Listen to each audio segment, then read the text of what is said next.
Hey, sup, Drago again, and welcome back to the Next.js 14 series. In the previous video, we set up our database with Supabase and used Drizzle ORM to handle CRUD operations. Today, we're stepping it up a notch by adding authentication to our app using Supabase Auth. Let's dive right into it and get started. Well, going into the project, as you can see, we have already removed the users page and the API/users route. We need to install two new packages. You'll find them in the description below. The first one is @supabase/auth helpers nextjs. Next up, the @supabase/supabase.js. Next up, going to the Supabase dashboard, you're going to select your project, go to Authentication from the sidebar and click on Providers. Here, as we'll only be authenticating using email and password, we're going to enable email. Inside it, make sure you disable confirm email. Also, enable secure email change, but enabling or disabling the secure password change is up to you. Now, go to settings from the sidebar and click on API. From here, you're going to copy both project URL and public anon key, and you're going to paste it in your .env.local file. You're going to paste the project URL as next public Supabase URL, and for the anon key, you're going to write next public Supabase anon key. Now we can jump into the coding part. As always, I've already coded everything, else it would have been a 5 months long episode.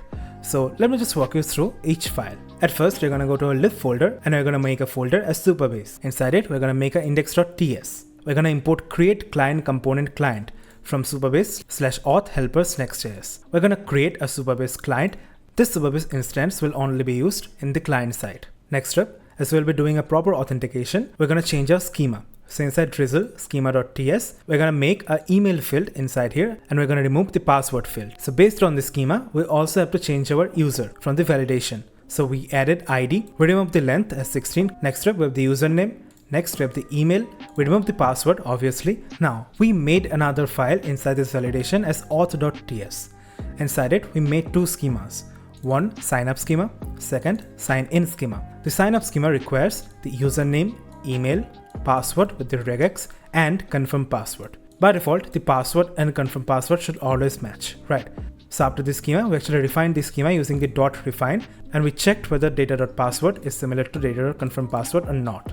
For the sign in schema, we have the email and the password. And finally, we're actually extracting the types. Next up, let's actually head over to the utils.ts. Inside here, we actually updated the handle error function. We added two more errors, the handle, one auth error and auth API error. Both of these actually gets imported from the Supabase/Supabase.js. Now that all the configurations are done, we can go to our app and we're going to make a grouped folder as auth. Inside it, we're going to have a route as auth, and then inside it, we're going to nest two routes, sign in and sign up. So let's actually make the sign up route first. So we're going to go inside page.tsx. Inside it, we're rendering the page dynamically with async. And we're also using the cookies imported from Next headers. Using that cookies, we're actually making the Supabase instance on the server side. Next up, we're going to get the user. So there is a possibility that the user can be null.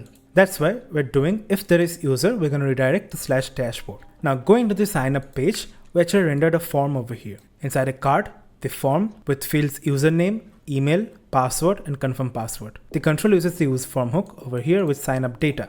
The mutation is being triggered by the form.handleSubmit with sign up. Inside the or mutate, we're writing creating account with a toast. Inside the mutation function, we're taking the values and sending it to an API route, API auth sign up with a method of post and the body as JSON.stringify of values. If data is not success, that means there is any error, we're going to throw the error with long message. Finally, we're going to return the data. Now for the on success, we're showing a toast. As data here returns as the username, we're going to write welcome data.username. And for the on error, we're just going to show the toast with an error of message. Now let's actually go to the route for sign up. So we're going to go to API, auth, and sign up. Inside it, we're handling a post request with async. Inside the try block, first of all, we're converting the body into JSON, and after it, we're parsing it using the sign up schema. We're destructuring email, password, and username. Now, similar to how we did for the server component, to get the instance of Supabase, we're going to use create route handler client. So constant data, error equals to await supabase.auth.signup. Now inside the signup, it takes the credentials with email and password. Next, if we have any error, we're going to throw the error. We destructure user and session from here. Now, user can be null and session also can be null. And that's why we're checking so that we have both user and session. Next up, we're going to set the session using await supabase.auth.setSession with session. Next up, with the user authenticated, but we need to insert the user inside our database. That's why we're doing constant new user wrapped inside the first bracket with op0 because we're using returning. So with db.insert users, next we have the values with ID, email, and username. Now have a look over here. The ID is provided by user.id. Last up, to get back the new user, we're going to write .returning. We're going to send the data with safe user schema.parse new user. And that's for the sign up route. Now let's go for the sign in route. So the init functions are basically the same. Now for the sign in page, we're actually rendering another component from here, and inside it we have the same form, but this time with email and password. We're actually handling the form using use form with sign in data. Now for the mutation, we're actually triggering the sign in event. On the onMuted, we're sending a toast with signing in.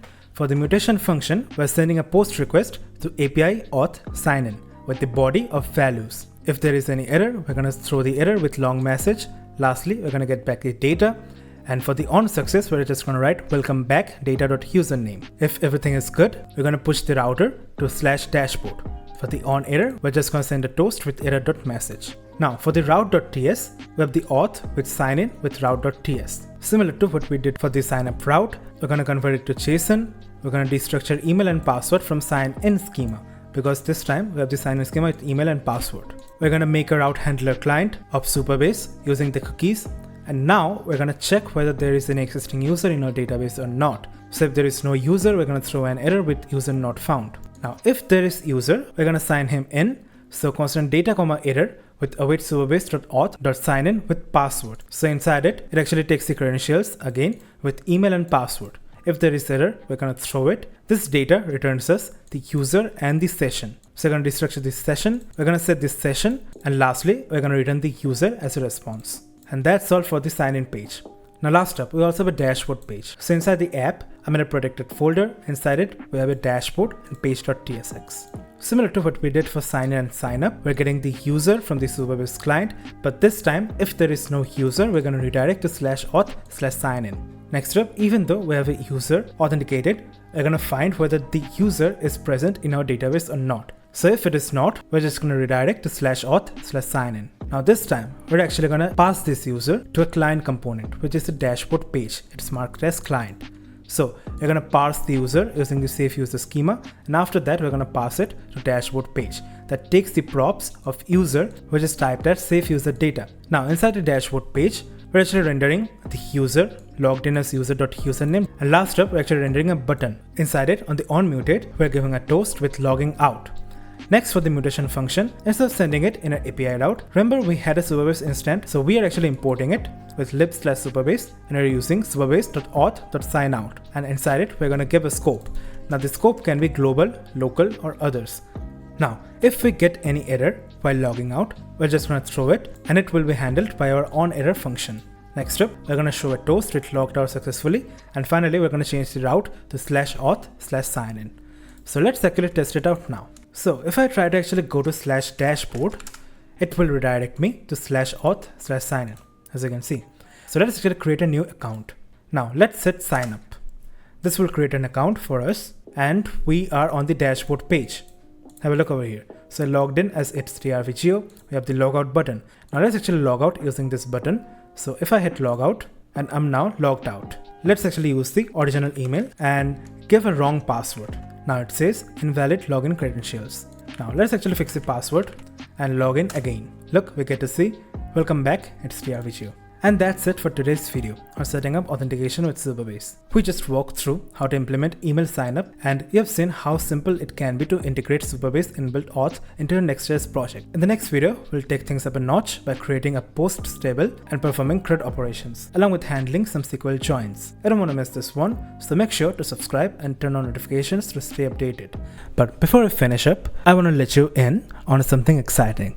If you're enjoying the content and want to support me, you can join my Patreon at patreon.com/itsdrvgo. As a subscriber, you'll get early access to all my videos a day or two before they go public on YouTube. Plus, you'll be able to see exclusive behind the scenes, get sneak peeks of upcoming projects, and much more. It's a great way to stay ahead of the curve and get involved in shaping future content. Also, if you have any questions or need help with anything we covered, don't hesitate to join our Discord server. I'm active there, and it's the best place to connect with me and the community. You'll find the link in the description below. Thanks for watching, and I will see you in the next one. Peace.